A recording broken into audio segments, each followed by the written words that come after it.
Marfa is a small town with just one traffic light and a population of under 2,000 located in the western part of Texas, and it's basically a desert. For over 135 years, these glowing balls of light have been spotted in the area. However, they're only really visible at night. These lights have become known as the Marfa lights, and no one seems to know what is causing them or what their purpose is. In 1883, a young cattle driver named Robert Reed Ellison witnessed an unusual flickering light while guiding his herd across the plains. Robert then shared his experience with others around town. Over the decades, accounts of vibrant flickering lights have come from farmers, World War II servicemen, and more. In recent times, on nights where the sky is not obscured, tourists from around the world come together to see the lights. However, it is impossible to know when the lights will appear, so many tourists end up seeing nothing. Locals suggest that the lights appear a few dozen times a year. As you may expect, most people seem to believe that these lights are somehow related to aliens. Others suggest that they are spirits of long dead people who lived in the area. Then there are people who say the entire idea of the lights is a hoax.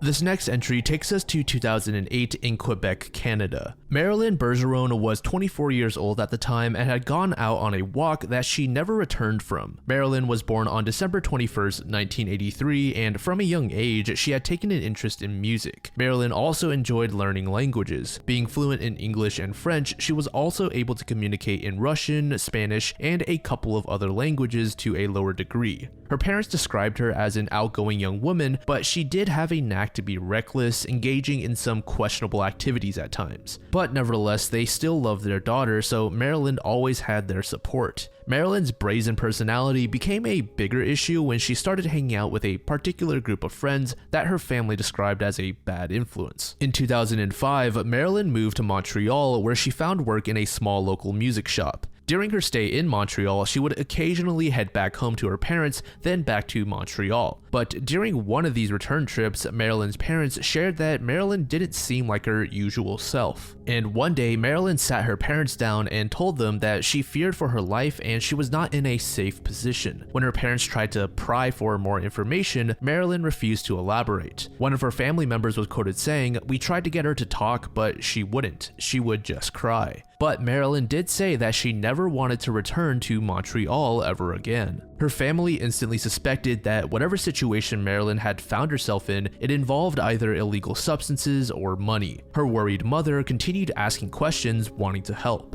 When she asked if Marilyn had perhaps been assaulted, Marilyn just clamped up and went silent. Then she started to cry. Her parents started to suspect that there was someone in Montreal that was Marilyn. Of course, they wanted to learn more, but they understood that victims of such situations may not even be comfortable sharing this information to their loved ones. But they did believe that speaking about her situation would help her out mentally, so they urged her to seek therapy. Marilyn would later reveal that it wasn't assault that she was dealing with, but instead something much darker. On February 17th, 2008, Marilyn had finished her move back to her parents' home in Quebec City. It was on this day when she left her parents' residence. She didn't tell anyone where she was going, but she left behind almost all of her personal belongings except for her credit card. She was dressed in a black overcoat and suede boots. Later that day, surveillance cameras recorded Marilyn visiting an ATM in Loretteville. Marilyn intended to withdraw $60 Canadian, but the withdrawal failed.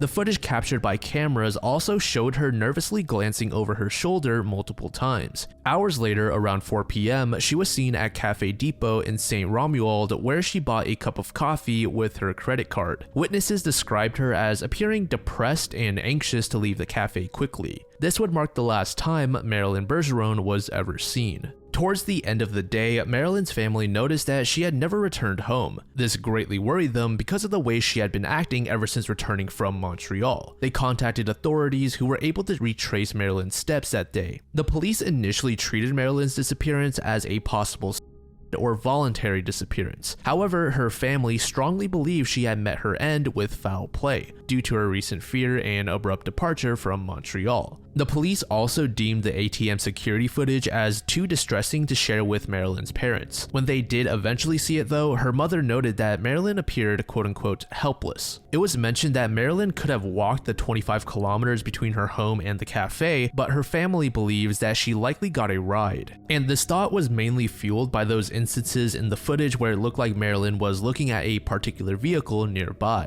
In the years following her disappearance, there have been several reported sightings of Marilyn, particularly in Ontario. In July 2010, a man from Hawkesbury, Ontario, contacted the family claiming to have seen Marilyn regularly over the previous year. The man said that Marilyn was living with a younger man and the two moved frequently. Other local residents also reported seeing her after being shown her photograph. But despite these leads, Marilyn's presence in Ontario has never been officially confirmed. Throughout the 2010s, Marilyn's family made several attempts to shift the investigation to either the SQ or the Montreal Police by formally appealing to the Provincial Ministry of Public Security. They believed these agencies would be much more effective due to their broader jurisdiction and resources. The SQ was known for its provincial authority and high level of expertise, while the Montreal Police could potentially uncover crucial information from Marilyn's connections in the city. The family was grateful for the effort that the Quebec City Police put in, but they were growing frustrated with their approach. The Quebec City Police were mainly looking at the disappearance as a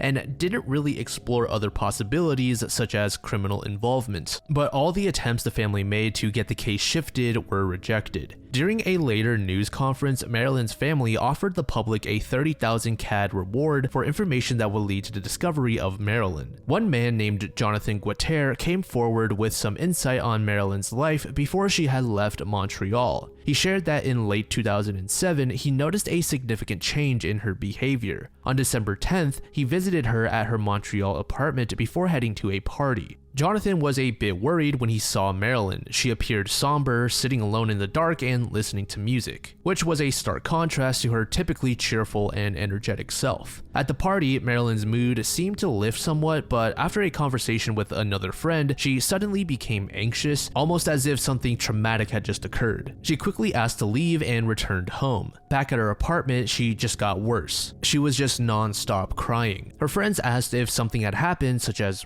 or some other traumatic event. Marilyn strongly denied both. She even went as far as to say that a scenario such as would have been much better than what had actually happened. Jonathan claimed that in her exact words, Marilyn said, "You can't even begin to imagine what I've been through." In 2022, some new information regarding Marilyn was revealed at a news conference. The information was old and investigators have been keeping it a secret. It was reported that in December 2009, a local couple had gotten a knock on their door at around 2 a.m. Upon answering, they discovered a young woman standing outside wearing a jacket, white t-shirt, jeans, and high heels, which was not suitable for the rainy weather at the time. The woman was crying and begged the couple to let her inside. The couple rushed her in, asking if they can help in any way. That's when the woman requested a phone. She said she needed to call someone that lived nearby. The woman was given a towel and a phone. She dialed a number and held the phone to her ear for several seconds, but it appeared that she couldn't get in touch with whoever she was calling. The woman thanked the couple and headed towards the front door. The husband told the young woman that he would drive her to wherever she needed to go since it was raining so hard, but the woman declined. At the time, the couple wasn't aware of Marilyn Bergeron's disappearance. Fast forward several months from that encounter, they see a news story on Marilyn and their jaws drop. Although the picture they saw of Marilyn was of her with darker hair and the woman who showed up at their doorstep was blonde, they were confident that the two women were the same. Marilyn's own family even said that she liked to dye her hair. To this day, Marilyn's fate after her disappearance remains a mystery.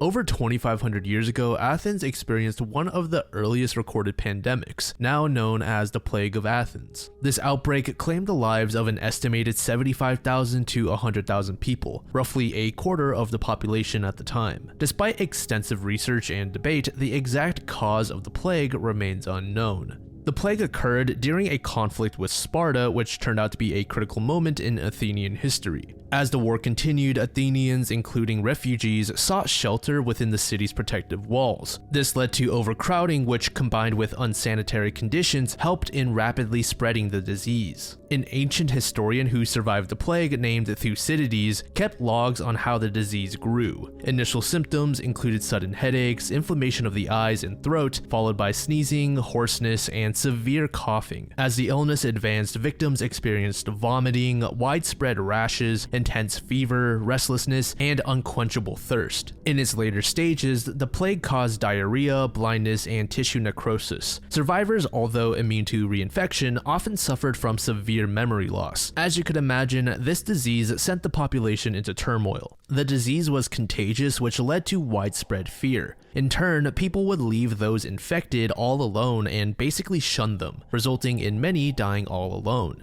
Bodies were often left unburied or hastily disposed of in mass graves.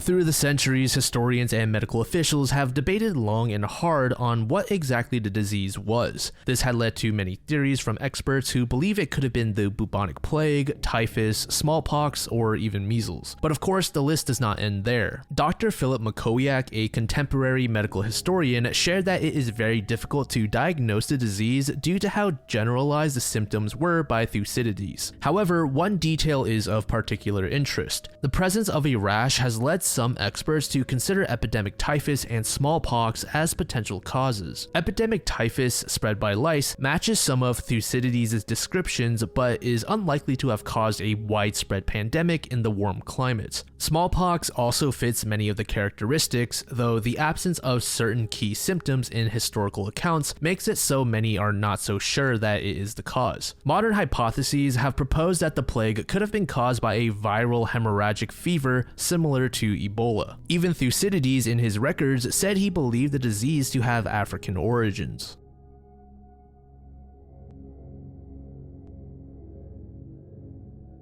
Rosalind Ballingall was referred to by many as extremely beautiful. So when it was realized that Rosalind had many insecurities, some people were rather shocked. And people all around the world have different ways of coping with their own insecurities. Some people may have beneficial ways of coping and others not as much. Unfortunately for Rosalind, her approach led her down a path of harm. Specifically, she resorted to substance use. A former classmate of Rosalind's later shared that Rosalind often seemed rather aloof, which was likely a result of her substance use. In a different interview, another classmate claimed that Rosalind was part of a group called the Cosmic Butterfly, and this group isn't exactly known for being good. In fact, any conversations you hear about them likely involve illegal substances and so-called spiritual activities, which I can only assume involve certain substances. But it's not like the group was evil or anything. Rosalind was born on December 30th, 1949 in Lusaka, northern Rhodesia, now Zambia. She grew up with two parents and two siblings. The family relocated to Johannesburg when her father Horace secured a senior role at Barlow Rand Mines. They were able to move into a very nice home in a well-off community. After graduating high school, Rosalind enrolled in the University of Cape Town, or UCT. While there, she spent a lot of time on Coburn Street in Greenpoint, and this area was sort of hippie. It was known to be filled with people that loved substance use, and despite her parents' concern, Rosalind seemed to enjoy living in the location. It wasn't until around June to August of 1969 when Rosalind started showing signs of poor health, specifically poor mental health. Rosalind participated in a university production, but she wasn't exactly content with her role in it. This made her feel like she wasn't good enough. And as I've said towards the start, Rosalind resorted to substance use to deal with her insecurities. Two students noticed Rosalind's depressed appearance and offered to take her with them on this trip to Vissenthok. They were going to visit a cottage in the forest with some other people. This was a semi-regular trip made by UCT students, and there was typically a lot of sex and substance use. Rosalind accepted, and the group set out on August 11th. The next morning on August 12th, after spending a day and a night in the forest, Rosalind left the little cottage she was staying in. It was around 9 a.m. at the time. She had informed some other people nearby that she was simply going to get some fresh air and walk around and visit a local church. Rosalind asked for directions to the church that was supposed to be located nearby. She carried along with her a Bible, and it's during this supposed walk to church where Rosalind disappeared. Night came and Rosalind had not returned. Her friends grew anxious, but decided to wait until morning to contact the authorities, hoping that Rosalind would just show up in the middle of the night. So the next day rolled around and still no sign of Rosalind, so authorities were called. Police attempted to get in touch with Rosalind's parents, but failed at first since the two friends that brought Rosalind along didn't know her full name. The two were taken in for questioning, and one of them, named Sazia, was released after it was determined that she was not involved in Rosalind's disappearance. The search for Rosalind was hindered by the denseness of the forest, making it difficult to efficiently navigate through it. It was speculated that Rosalind may have taken some sort of substance before she left, which put her in a sort of trance-like state where she wasn't all there mentally. This may have caused her to walk around aimlessly, ultimately getting lost. Despite extensive efforts by police, family, and locals, no trace of her was found. Another theory suggested she might have reached National Road, which is about 6 kilometers away, and could still be alive. But the official search was called off on August 26, 1969. Various theories about Rosalind's fate emerged, ranging from accidental death in the forest or foul play. In 1986, a skeleton was found near the cottage, but it did not match Rosalind's description. That same year, with no new leads and both parents being dead, Rosalind was declared quote-unquote presumed dead by the Cape High Court. Over the years, numerous alleged sightings of Rosalind have surfaced, but none have really been dug into. If you recall, I said that Rosalind left the cottage in search of a church with a Bible in hand. Some have suggested that Rosalind was sort of seeking help. It's possible that she just felt like she was coasting through life, and her experience that day on the trip with those other people just made her realize that she didn't have any direction. Rosalind may very well have reached this church and then went off to start a new life that she felt fulfilled by, but it's not like there's any actual evidence to back that up. That forest was said to be home to several predators, so it's entirely possible that she was attacked by some animal and consumed. And due to how dense the foliage was in the area, investigators may have just overlooked her remains.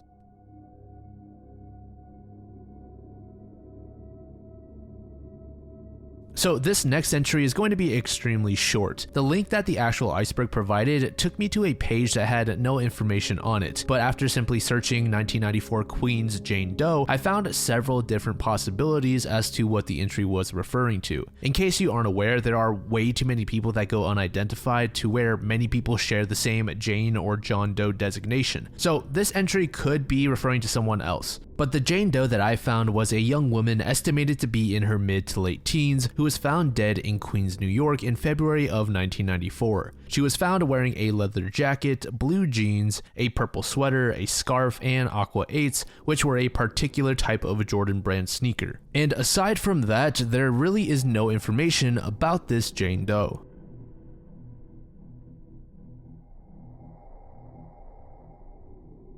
The Secret refers to this book created by Byron Prius, but it doubled as a treasure hunt. Originally published in 1982, the book combines 12 cryptic poems with 12 paintings, each pair leading to a buried treasure or cask, which apparently translates to helmet. These helmets were hidden in various locations across North America. They contained keys that can be exchanged for valuable gemstones. Byron himself traveled all around the US and buried these treasures himself. When a pair of poems and paintings is deciphered, they guide treasure hunters to the exact spot where a helmet is buried. The challenge lies in interpreting the symbolic and cryptic clues in the poems and paintings. So far, 3 of the 12 treasures have been claimed. This includes one in Chicago, Illinois in 1983. This treasure was buried in Grant Park. The second was in Cleveland, Ohio in 2004. This one was buried in the Greek Cultural Garden. And the third was solved in 2019 and was buried in Boston, Massachusetts, specifically in Langon Park. There is still a decently sized community of enthusiasts trying to solve the remaining 9 puzzles to this day. But there is some fear that once another puzzle is solved, the hints that it provides may not be very helpful. This is because it's been so long since the puzzles were created that the land may have changed around where the treasures were buried, or possibly the treasures themselves have been destroyed or accidentally found.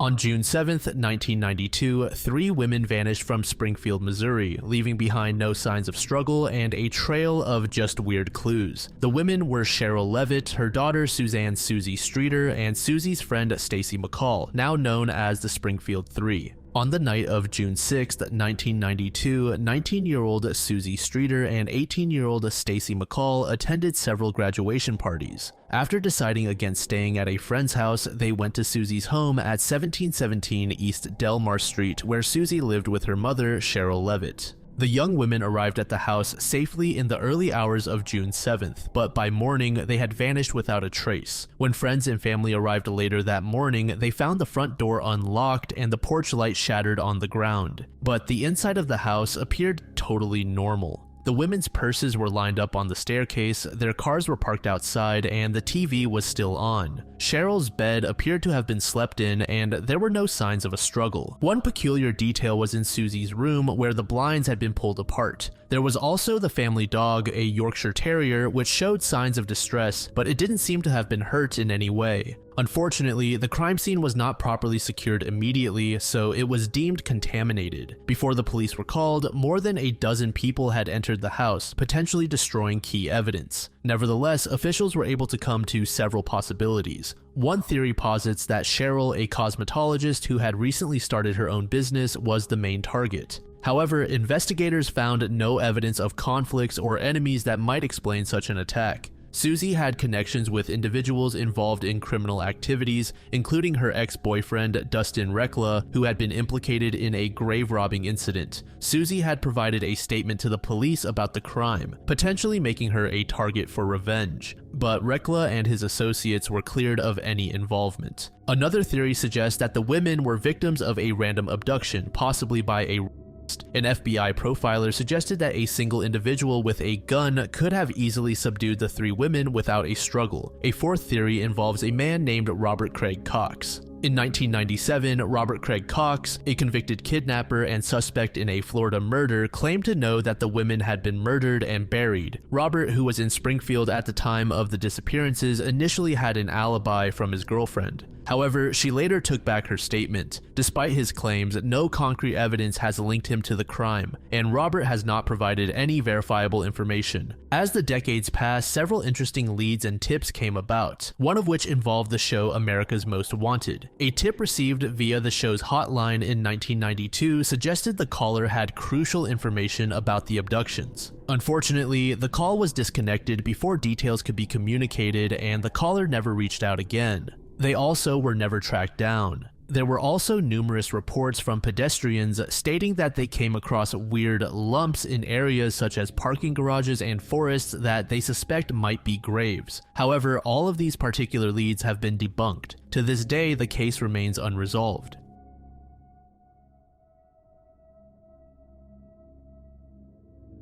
About 3,000 years ago, there was a group of people who are said to have been responsible for the collapse of numerous Mediterranean empires and civilizations. However, the actual name and origin of this group is a mystery. For now, they are simply referred to as the Sea Peoples. Their origins remain one of history's more interesting mysteries. These mariners who terrorized the eastern Mediterranean in the 12th century BCE are believed to have played a significant role in the late Bronze Age collapse. Despite extensive efforts, scholars have failed at determining their true origins and the nature of the group. Historical records describe the events caused by the Sea Peoples as chaotic. One inscription within the Medinet Habu temple, dedicated to Ramses III, reads, "All at once the lands were removed and scattered in the fray. No land could resist their arms from Hatti, Kode, Karkemish, Arzawa, and Alashia on being cut off at one time. A camp was set up in Amuru. They desolated its people, and its land was like that which had never existed. They were coming forward toward Egypt while the flame was prepared for them." Other records say similar things, stating that these invasions were the sole reason for the destruction of numerous empires. Yet despite how powerful and noteworthy this group was, little else is known about them.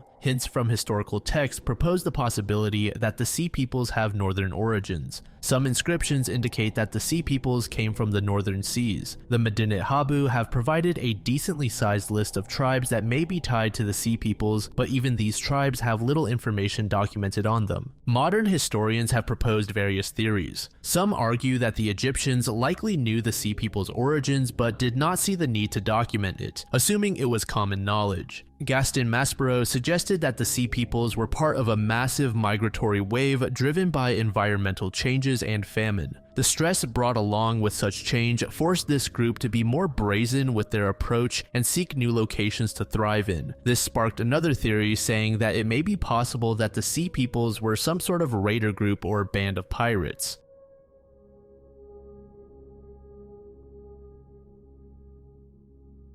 The Sleepy Hollow Killer is the name given to an unidentified serial killer who terrorized the Pietermaritzburg area in KwaZulu-Natal, South Africa. Operating from the late 1990s to as late as 2007, this killer focused primarily on women. It's believed that he had taken the lives of at least a dozen women, but there may be more. His spree began in the late 1990s, where he mainly targeted sex workers. Victims were found and strangled with their own underwear. This would go on to sort of become his calling card at crime scenes. These bodies were often discovered in remote areas along the N3 highway. In 2001, the police exhumed the remains of 7 women from graves in Mountain Rise and Impofomini. Attempts were made at identifying the women, however, these weren't exactly successful. The killer didn't make any big splashes in the news for several years, but this would change in 2007 when the bodies of 3 lifeless women were found. All 3 being discovered in different locations. These victims, like their predecessors, were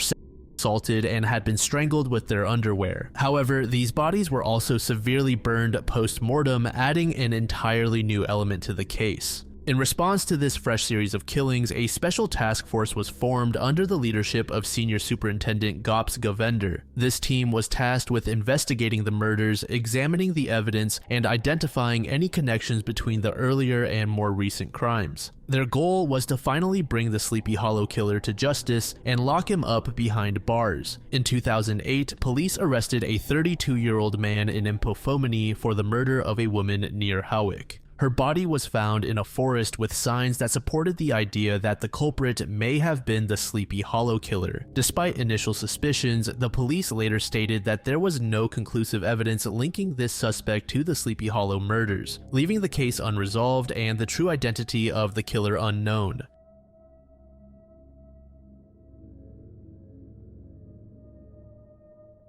3-year-old William Tyrrell vanished on September 12, 2014 from his foster grandmother's home in Kendal, New South Wales, Australia. This case has gone on to become one of the most high-profile missing person cases in the country. On the morning of his disappearance, William was playing hide-and-seek with his sister in the yard of his foster grandmother's house. His foster mother stepped inside briefly to make a cup of tea, and when she returned, William was gone. That day, he was wearing his beloved Spider-Man costume. Immediately, his family rushed out in search of him, and when neighbors saw them frantically run around, they stepped out and asked what was wrong. After being informed about the missing boy, the neighbors also assisted in the search. The search for William was extensive, involving hundreds of volunteers, local residents, the State Emergency Service, SES, the Rural Fire Service, and the New South Wales Police. They searched through dense bushland, creeks, and nearby properties, but despite their exhaustive efforts over 9 days, no trace of William was found. In response to William's disappearance, the New South Wales Police established Strike Force Roseanne to lead the investigation. This dedicated task force included 14 detectives and analysts working full-time on the case. Over the years, they identified over 700 persons of interest and gathered more than 4,000 pieces of potential evidence, but the investigation faced numerous challenges and dead ends. At first, the case was looked at as a possible abduction, but the investigation's focus shifted over time. In November 2021, the police publicly stated that they were searching for William's remains, indicating they believed he had likely died. This shift led to renewed searches around the Kendal property and surrounding areas, but they did not uncover any significant clues. William's foster parents became a point of interest by not only officials but by the public as well. Their identities are protected by law, but they have denied being responsible for the boy's disappearance. In April 2022, they were charged with giving false or misleading information during a crime commission hearing about William's disappearance. Despite these charges, they maintained their innocence and continued to urge the police to search for William. In 2023, significant developments occurred. The police recommended charges against William's foster mother, suggesting she may have covered up an accidental death. Detectives believe William might have fallen from a balcony. and his foster mother allegedly disposed of his body to cover up the incident. But to be very clear, this is simply a theory and does not have any concrete evidence to support it as of now. However, those that like to lean into this possibility bring up the fact that she pleaded guilty in court in 2023 for assaulting a different child. The case has attracted significant media attention and public interest.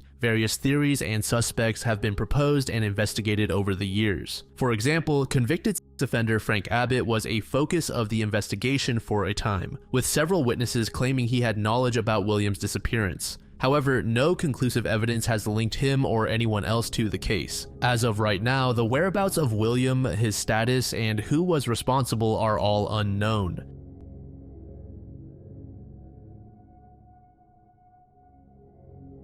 So I remember seeing this image years ago, like when I was a child, and I thought this was some hoax, but I guess not. Or I guess it's still possible that it is a hoax. Anyway, pumina refers to this massive snake that was reported to have been seen in the Democratic Republic of the Congo. And like I said, I've always thought that this was proven to be a hoax. I've seen a lot of people saying that the snake in the image is actually super tiny and that the surface it's on is actually just some small desert model. Pumina is said to be anywhere from 40 to 50 feet in length, and it is said to resemble a particular species of python in Africa, but even the largest pythons in the world rarely exceed 30 feet. I believe the longest ever officially recorded is about 32 to 33 feet. Now, out of all the mysteries on this iceberg, I think that this is actually one of the more believable ones, especially amongst the cryptid entries. I really do not doubt that there's some genetic freak of a python living out there somewhere where there's zero civilization. Now, that image you saw at the start was captured in August of 1959 by a mechanic simply known as Kint. He was in a helicopter with a Belgian pilot named Remy van Lierde. According to Remy, he saw the python when he flew over Katanga, which is a region of the Congo. Remy was quoted saying, "As we had a camera on board, I decided to make several passes over the hole where the snake was in, able to let the man take a picture of it, and I made between 4 and 6 passes right over the hole where the snake was in. By then, I was already flying for 25 years, so I have a very good experience of measuring things. And I would say the snake I saw there was close to 50 feet. The Wednesday Strangler is the name given to an unidentified serial killer from Japan whose reign lasted from 1975 to 1989. 6 of the 7 victims went missing on Wednesday, hence the name. All of them were women and none of them were found alive. The bodies of the 5th, 6th, and 7th victims were found grouped together in Kitagata in 1989. The identity of the murderer remains unknown and the statute of limitations expired for 4 out of the 7 murders. The murders took place in Kitagata, Shiroishi, and Kita Shigeyasu in the Saga Prefecture. The first victim was a 12-year-old middle schooler who was all alone at home on August 27, 1975. Her body would remain undiscovered for nearly half a decade. In June of 1980, some workers opened up the septic tank of a toilet at an elementary school in Shiroishi to reveal the lifeless body of the victim. The second victim was 20 years old and lived in Shiroishi as well. She disappeared on April 12, 1980 and was also found in a septic tank on June 24th of the same year. Now, I do want to be clear, I am not sure if this is the same location as the previous victim that we went over. The text that I read was translated, and as you all probably know, a lot of times the translations can be skewed and provide inaccurate or vague information. But anyways, this second victim was the only one who was not abducted on a Wednesday. The third woman to disappear was also a resident of Shiroishi and worked in a factory. They went missing on October 27, 1981 at the age of 27. Just 2 weeks after her disappearance, she was found strangled to death at a vacant lot in Nakabara. The fourth victim was abducted on February 17, 1982 and was just 11 years old. Her body was found the very next day, strangled to death. On July 8, 1987, another woman was killed. She was a 48-year-old restaurant employee and was found at the base of a cliff in Kitagata on January 27, 1989. And if you recall at the beginning, I mentioned that the 5th, 6th, and 7th victims were all found together. At that exact cliff location were also the bodies of a 50-year-old housewife and a 37-year-old office worker, both of whom were from Kitagawa. In November of 1989, there was a 26-year-old man held in prison who wrote a letter confessing to these murders, but not long after issuing that letter, he took it all back, saying that it wasn't actually true. But regardless, he was taken to court and charged just 6 hours before the statute of limitations expired for one of the murders. However, the man was deemed not guilty due to a lack of evidence. The judge also claimed that the police had influenced the prisoner to write a letter confessing to the crimes, just for the sake of charging someone.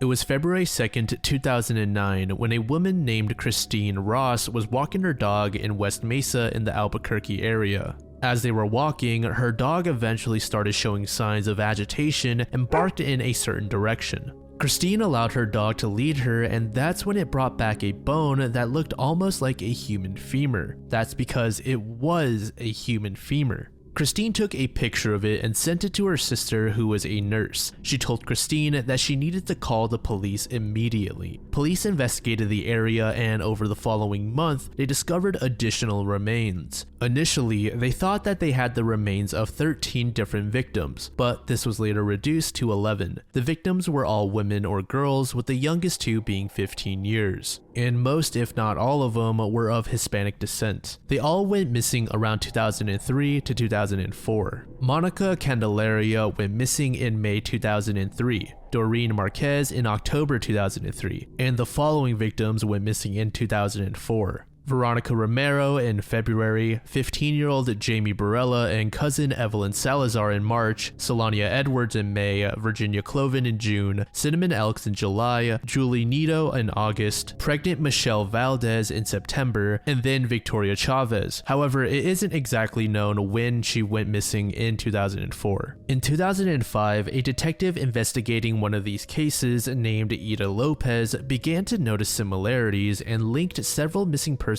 cases together. Apparently, when Cinnamon was still alive, she was telling people about a crooked cop that was killing and burying women on the West Mesa. Then, just weeks after she started spreading these rumors, she disappeared. Julie Nito's family said they heard similar rumors, and they, along with two of Julie's friends, reported Julie missing. Julie was also talking about these supposed burials on the West Mesa. Detective Lopez began to group all of these names together, and she ended up with over 24 names. Some of the other victims whose remains were not found but were on Lopez's list were Darlene Trujillo, Christine Julian, Anna Vigil, Felipa Gonzalez, Nina Heron, Chantel Waits, and Leah Peebles. No one has ever been convicted of these crimes, but there remains a list of notable suspects. One of these suspects was a man named Lorenzo Montoya, who died in 2006. He was murdered by the boyfriend of a 19-year-old dancer that he killed. Montoya has been a person of interest for quite some time, as they obtained an audio clip where it sounded as though Montoya was duct taping garbage bags. Furthermore, he was frequently in the middle of other assault cases involving women. Another suspect was Joseph Blea, aka the McKinley Middle School.